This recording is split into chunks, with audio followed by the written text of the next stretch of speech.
Tá certo, né? 1 Coríntios capítulo 11, versículo de número 23. Nós vamos ler até o versículo 28. Diz assim a palavra do Senhor: Porque eu recebi do Senhor o que também os entreguei, que o Senhor Jesus, na noite que foi traído, pegou o pão e, tendo dado graças, o partiu e disse: Isto é o meu corpo que é dado por vós. Façam isso todas as vezes em memória de mim. Do mesmo modo também de ceiar, pegou o cálice, dizendo: Este cálice é a nova aliança no meu sangue. Façam isso todas as vezes que beberes em memória de mim. Porque todas as vezes que comer esse pão e beber o cálice, anunciai a morte do Senhor até que Ele venha. Por isso, aquele que comer o pão ou beber o cálice do Senhor indignamente será réu do corpo e do sangue do Senhor. Que cada um examine a si mesmo, e assim coma do pão e beba do cálice. Vamos repetir o versículo 28? Diga assim comigo: examine-se o homem a si mesmo, e assim coma do pão e beba do cálice.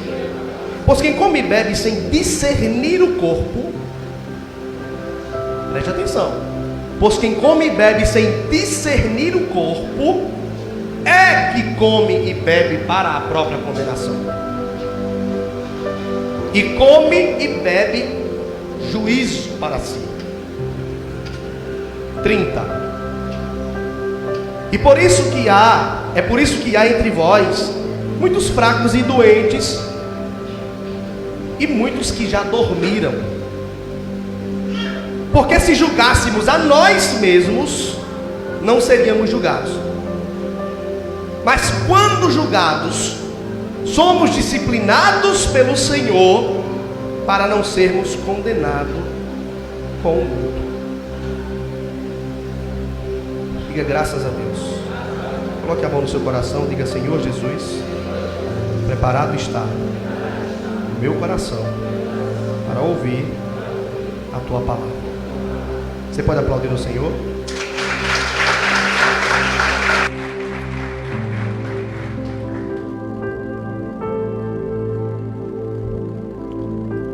Observe que ele nos dá dois dados interessantes. Deixa na tela aqui, por favor, o versículo de número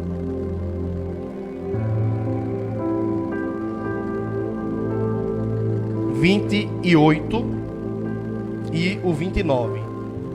Nós vamos trabalhar nesses dois versículos, 28 e 29. 28. Examine-se, pois, o homem a si mesmo. Obrigado. E assim coma do pão e beba do cálice. Examine-se, pode voltar lá. O homem a si mesmo. Examine-se e coma. Ele não está dizendo examine-se para saber se vai comer. Ele está dizendo examine-se e coma. 29. Porque quem come e bebe para a sua condenação, se... O que condena? Se não discernir o corpo do Senhor. Deixa aqui. Então o que condena é comer sem discernir o corpo do Senhor. Há um equívoco na ministração da ceia que inclusive eu já errei. Por quê? Porque o pregador perfeito, só Cristo, até Pedro, apóstolo, depois que o Espírito Santo desceu, errou e foi corrigido por Paulo. Então, o que leva o homem à condenação quando ele se aproxima da mesa da ceia, não é o pecado que ele cometeu, é quando ele se aproxima sem se examinar e sem discernir o corpo. Notou que todo mundo sabe o que significa o sangue? Ele não disse: se não discernir o corpo e o sangue. Ele disse, se não discernir o corpo. Porque o sangue já é discernido desde a lei de Moisés. Já se é trabalhado no sacrifício do sangue desde a saída do povo do Egito. Porque discernir é saber o que significa, mas não saber apenas o que significa, mas saber de tal modo que você sente em todos os sentidos o que aquilo é. Discernir. Então o sangue já é discernido. É para remissão de pecados, é para purificação, é para que haja salvação. Qualquer pessoa hoje na igreja, por menos que se dedique no estudo da palavra, vai saber discernir o sangue. Por isso, Paulo disse, se não discernir o corpo, come e bebe para a própria condenação. E a palavra discernir é saber. Versículo de número 29, é o próximo. 30. Por causa disso, do que? De não discernir o corpo. Ele está dando continuidade, tá? Por causa disso, de não discernir, de não saber para que serve o corpo, há entre vocês muitos fracos e doentes.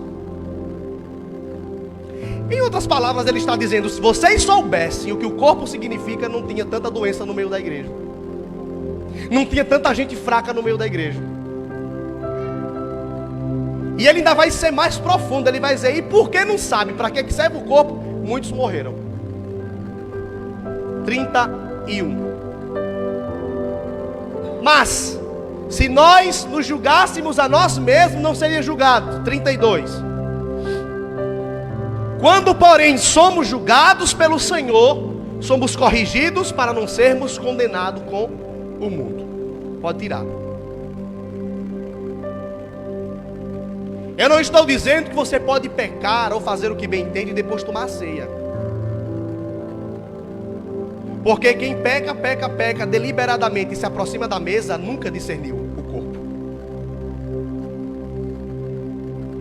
Discernir o corpo tem a ver com intimidade intrínseca com Cristo de uma forma tão profunda, que quando o enfermo se aproxima da mesa, que come, se cura. Entende isso aqui? Há uma conexão entre o corpo de Cristo e o corpo humano, de tal modo que quando eles se juntam, não é a doença que está no homem que passa para o corpo de Cristo, mas é a cura de Cristo que passa para o corpo do homem. Lembra da mulher do fluxo de sangue? Era impura, uma doença que trabalhava no sangue, poderia contaminar a quem tocasse. E mesmo sendo homem profeta ou homem santo, uma vez que a impura tocasse nele, ele também ficava impuro até o final do dia. Mas isso não acontece com o corpo de Cristo. Porque quando a mulher impura toca Jesus, não é Jesus que fica impuro, é ela que fica curada. E eu estou terminando. E aí vai a grande pergunta. Examine-se o homem a si mesmo e discirna o corpo. Eu vou fazer o contrário. Primeiro nós discernimos o corpo, depois a gente examina a si mesmo. Só para ficar didático. Coloca para mim Isaías capítulo 53, versículo 4.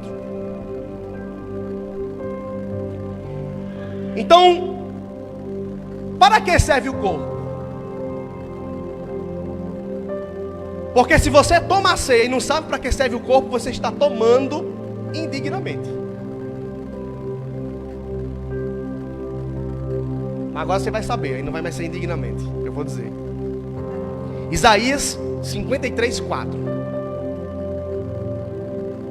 Diz assim: verdadeiramente Ele, está falando de Jesus, tomou sobre o seu corpo. Essa palavra, tomou sobre si, essa palavra sobre si, é uma palavra hebraica, eu anotei para não esquecer. Vem do hebraico salbal. Salbal, sobre si. Salbal também é sobre o seu corpo. Sobre si, corpo, sobre carne.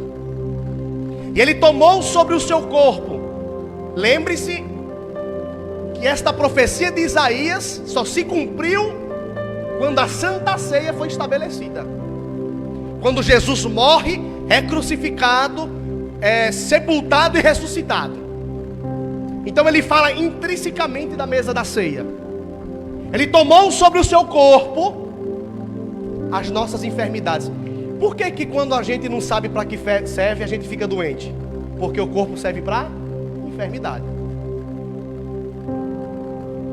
Deu para entender ou não? Já falei sobre isso aqui, hein? E carregou as nossas dores, e nós o reputávamos por aflito, ferido de Deus e oprimido.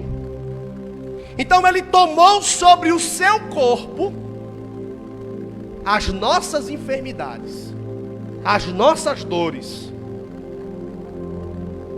Então, quando você se aproximar da mesa da ceia, que pegar o pão, para que serve o sangue? Purificação dos pecados, reavivamento do espírito, limpeza da alma, e o corpo curar enfermidade.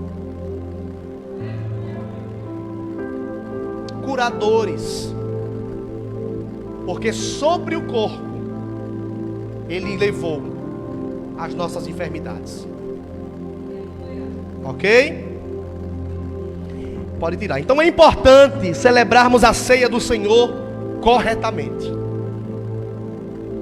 Os irmãos aqui da igreja de Corinto, eles não estavam celebrando a Santa Ceia da forma correta, e a reunião da ceia estava fazendo mais mal do que bem. Eles haviam ligado a ceia do Senhor a uma festa de amor. Era um momento de doce comunhão. Era um momento de um relacionamento em que cada família trazia o seu pão e o seu vinho para ser oferecido ali. E tudo em Coríntios funcionava bem, até que o pecado começou a exercer influência sobre algumas coisas e tornou tudo desagradável. Olha para cá. A igreja estava bem, ceando, até que alguns desviaram-se do mandamento e começaram a trazer mais comida, só para desprezar e negligenciar quem não podia trazer um pão tão bonito. Uns começaram a se vestir no culto de Santa Ceia, não porque queria, não, eu tenho que ir bonito, não, mas era no intuito de dizer: a minha condição é melhor que a sua. Você vai ver isso no início do capítulo 11. A congregação foi dividida em grupinhos e cada um só comia com aqueles que estavam com eles. Não discerniram o corpo e não examinaram as suas atitudes. Alguns passavam fome e outros saíam doentes de tanto comer. Depois leia a carta de Corinto, a partir do capítulo de número 11, do versículo 1, que você vai ver. Então o apóstolo Paulo vai dizer que nessas circunstâncias é impossível adequadamente observar a ceia do Senhor, e que é melhor nem tentar fazer, se não tiver essa consciência do porquê eu estou aqui. Então ele nos convida com essa carta a examinar a si mesmo para que possa participar da maneira correta. Nós não podemos estar pecando da mesma forma que eles pecaram, mas continua sendo um bom conselho examinar a si mesmo.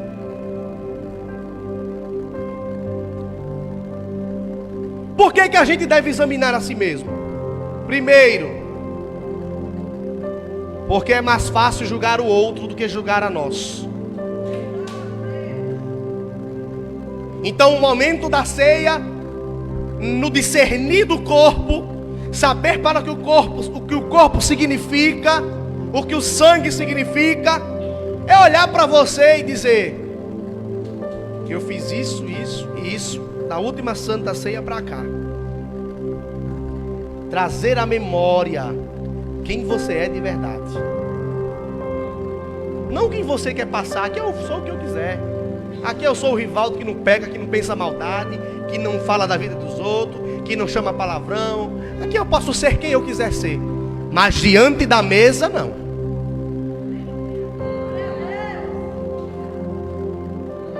Segundo, porque devemos examinar a nós mesmos? Porque nós não podemos ajudar a nós mesmos, a não ser que estejamos cientes dos problemas que temos. Então qual é o teu maior problema hoje? Em relação ao teu eu. Pecado mais difícil. A raiva que você tem porque Deus não fez. Para se aproximar da mesa, tem que se examinar. O que é exame? Exame é o diagnóstico detalhado de um problema. O problema é você, o problema é eu. Agora vamos examinar.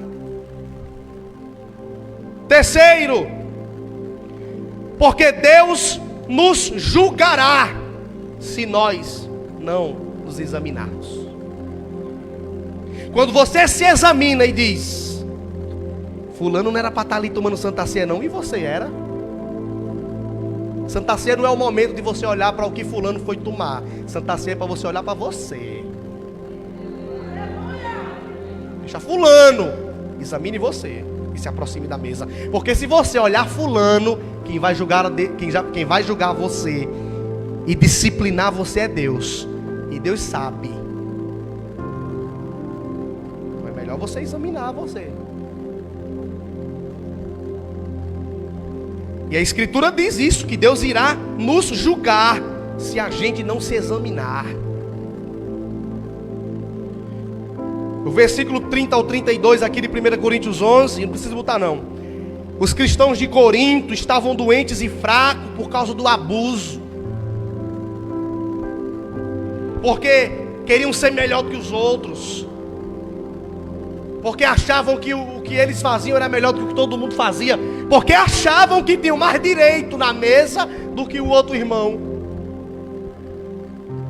Na mesa não. Na mesa todos são por igual. Não há rico nem pobre. Não há grande nem pequeno. Não há fraco nem forte. Diante da mesa, cada um por si.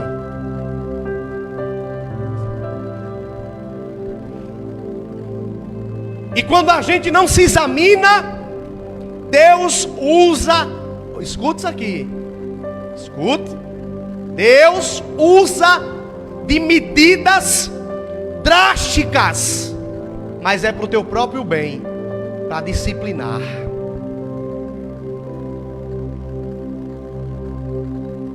Quando eu me aproximo da mesa, fulano estava fumando, rapaz, vai tomar ceia. Eu quero lá saber de fulano. É batizado nas águas? É. Congrega, congrega. Quer tomar, irmão?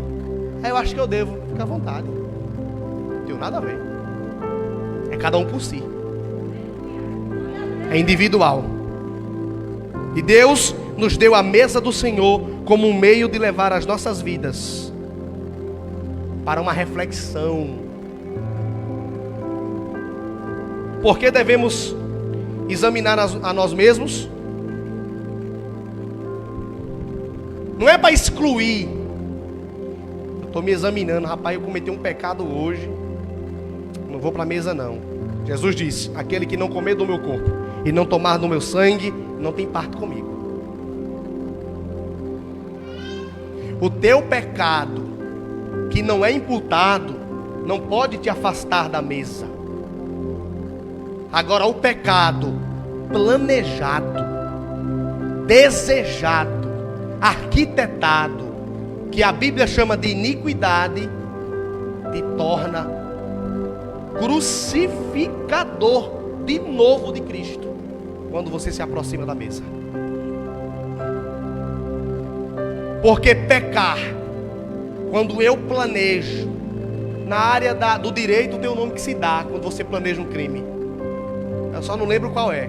Se tiver alguém da área aí que quiser chutar para mim, soprar.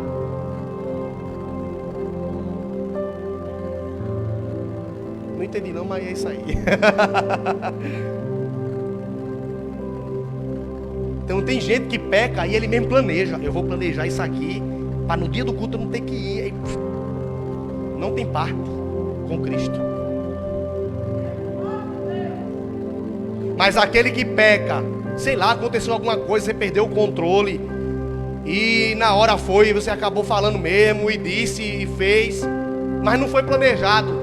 E você tem tentado contra esse pecado, às vezes perde para ele, às vezes ganha. Ruim é quando você perde mais do que ganha, né? Aí já tem um problema. Mas quando você está lutando contra o pecado, isso não pode se afastar você da mesa. Examine-se, diga para o Senhor. Agora o pecado que você não quer, não deseja afastar-se dele, é iniquidade. Não venha, não faça. E aí ele vai dizer: examine-se, e assim, é uma ordenança. Ele está dizendo: examinou, coma. E aqui a gente vê uma grande demonstração do amor de Deus.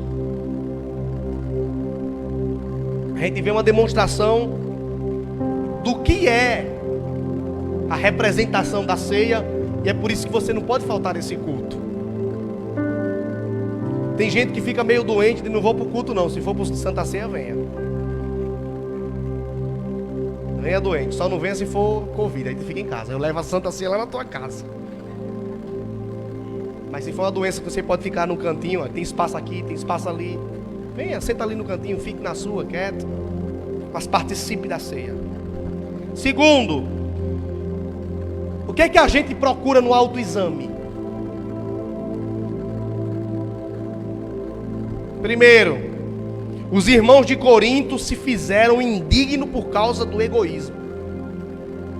Quando você é egoísta, quando você acha que só você pode tomar, quando você julga o outro, na mesa da ceia, falando da ceia, na mesa da ceia, você se torna indigno de tomar a ceia. Então o que é que a gente pode refletir no autoexame? Segundo, se nós, de forma egoísta, recusarmos a ajudar os outros, como podemos os que estão desconcertados na mesa do Senhor? Como eu, tendo condições de abrir a mão, de ajudar, mas não me ajudo, me acho no direito de se aproximar da mesa.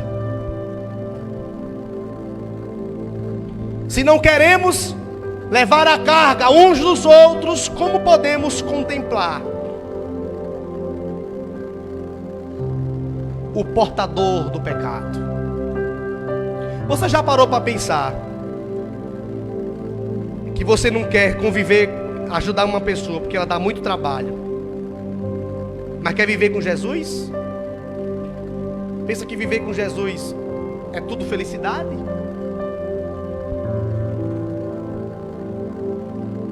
Examine-se o homem a si mesmo. Vir à mesa com outras coisas na mente te torna indigno. A Santa Ceia está aqui, a pessoa está, a fatura que eu não paguei, o papel de energia, a emprestadora, vou cortar a minha energia porque se queimou. racional. Tem que saber quem você é e por que está se aproximando na mesa da ceia. Se você está preocupado com as coisas mundanas, como você vai poder discernir? Nesse momento, somente Cristo deve ocupar a tua mente. E eu encerro dizendo a seguinte expressão: é mais fácil confessar os pecados dos outros do que os nossos. Já percebeu? Se eu ver Eduardo aprontando, eu vou chegar para o presbítero e vou dizer: o senhor está sabendo que Eduardo fez isso? Agora eu duvido você chegar para o presbítero: o senhor está sabendo que eu fiz isso? Ninguém quer. Os outros a gente ama, mas e o nosso? E o nosso pecado? O que é que a gente faz? E ninguém conhece os nossos pecados como nós conhecemos. E ninguém é tão qualificado para confessá-los como nós somos qualificados dos nossos pecados. E nós não podemos manter os nossos pecados em segredo diante de Deus. Tem gente que é besta, viu? Tá na igreja, na presença de Deus, e tá mesmo assim, ó: ai, Senhor, tomara que o Senhor não use ele para falar sobre isso. Acaba besta, Deus já viu faz tempo, né? Ele não vai falar, já viu. Escondendo de Deus o seu pecado. O médico, ele pode curar o corpo, mas ele só vai curar se você, o paciente, detalhar o que você está passando, o que está acontecendo com você, para que o diagnóstico seja feito corretamente. E esse médico é Jesus.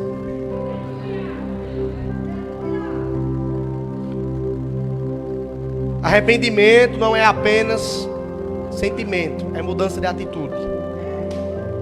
E o pecado pode ser divertido por um tempo, mas é perigoso. Enlaça e leva para a morte. O processo do arrependimento, ele é como uma cirurgia. Dói, você tem um resguardo, você tem que ficar ali se recuperando, mas é necessário para quem se aproxima da mesa da ceia. E não adianta pedir perdão a Deus se a gente não está disposto a se arrepender. Jesus nunca disse: peçam perdão, ele disse: se arrependa. Perdão é para pedir para os irmãos, para Deus é se arrepender, é mudar de vida.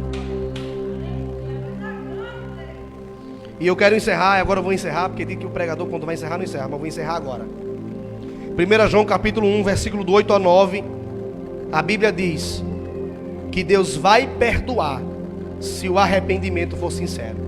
Ele fez uma promessa. Ele disse: se você estiver disposto a mudar de verdade, e se o teu comportamento provocar uma mudança de ambiente, Ele é fiel e justo para perdoar os pecados. Fique de pé nessa noite. Estou lembrado. Examine-se o homem a si mesmo. Examine-se o homem a si mesmo. Tá? O que você andou vendo no celular ou no computador? O que você aprontou no trabalho quando ninguém estava olhando? O que você estava fazendo na escola? Gaiatando dentro do ônibus, indo para Guarabira ou João Pessoa, ou Sapé. Só Deus sabe quem é você quando ninguém está lhe vendo. E que bom que Deus sabe, né? Quem é você que rouba, entra na casa dos outros, pega um negócio, bota no bolso e leva para casa? Isso é roubo, furto. Que gosta de cobiçar a mulher do outro ou o marido da outra. Que mente, que diz que vai para um canto e vai para o outro. Envolvido na prostituição, na fornicação, na lascívia. Que vai até para macumba de vez em quando. Que ainda acende vela no dia do santo. Quem é você diante da mesa?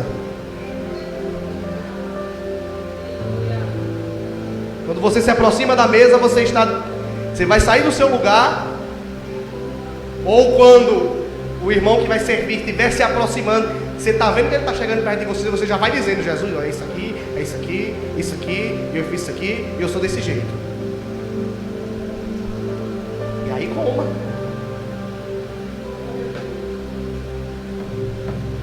Ou o namoro que já ultrapassou o limite do casamento. Quem é você? Examine-se a si mesmo, porque tem gente que o pecado é público, mas e o teu pecado escondido? Examine-se a si mesmo, para que assim você coma e beba. O Ministério do Louvor pode subir para cá, Pastor Fábio, convidá-lo para estar ministrando a ceia e fazendo a apresentação dos novos membros.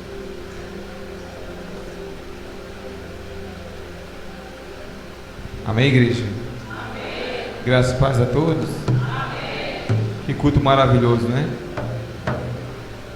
Vamos agora celebrar a Santa Ceia. A pedido do evangelista Rivaldo, eu vim para cá hoje